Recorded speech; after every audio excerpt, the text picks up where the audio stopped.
Hello readers! First month of 2021 in the books. I read 14 books, most of which you can see right there. Not all of them, because some of them were audiobooks. And, well, how do you put an audiobook on a shelf? I would really love to figure that out, just so, they could be in my pictures. And so if I had to distill the month down into a couple of favorites, probably at the top of my list, not counting the ones that I reread, was Date Me Bryson Keller, because of the 90s rom-com vibes that make my heart very, very happy. And then directly after that, I would put A Good Girl's Guide to Murder, because it's a fabulous mystery that I didn't figure it out, and I'm down for any book where my predictions are incorrect. I had two audiobooks that are not back here. They were Class Act, which is the sequel to New Kid by Jerry Craft.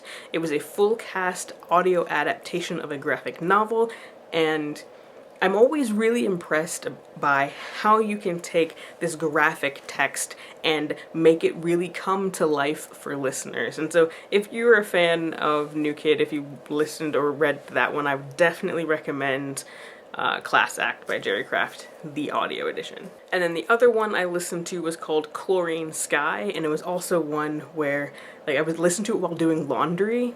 And it was the kind of book where I got irritated when somebody tried to start talking to me while I was listening, because I'm so invested in this story. Being interrupted sucks, if that says anything. Three of my books were rereads. They were Dark and Deepest Red, Clap When You Land, and Red at the Bone. Red at the Bone I am reading, or I read for my book club. Clap When You Land I listened to when it came out, right after it came out. And the audio was amazing. I could listen to Elizabeth Acevedo talk for ages because I love her voice.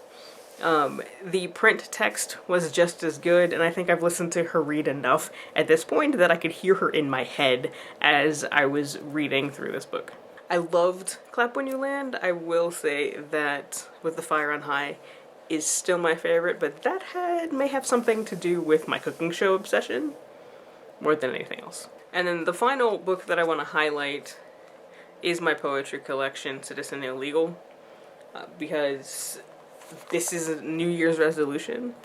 I know that I owe you an explication. I have not yet forgotten. I'm still trying to figure out what the best format for that is going to be. Yeah, I'm just not sure how that should look at this point. Do I need to show you the poem? Do you need to see all of my markings?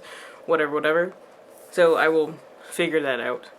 It just happens to be a coincidence that February's poetry collection is Magical Negro by Morgan Parker, because I read her debut YA novel, which is very, very 2000s, very emo, very blackness at the intersection of depression, which is an interesting conversation in and of itself.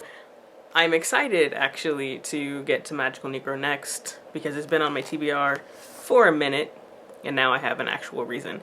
Likely what I will do, because I haven't ordered it yet, is get a copy from the library, and then order my copy so that I can write in it. Because I am one of those heathens who writes in their books. You can fight me in the comments. And so that really kind of sums up my January. How was your January? Reading life and otherwise? Leave it in the comments. I'll see you there soon. Until then, I'm the supplier wishing you happy reading. Don't forget to be awesome.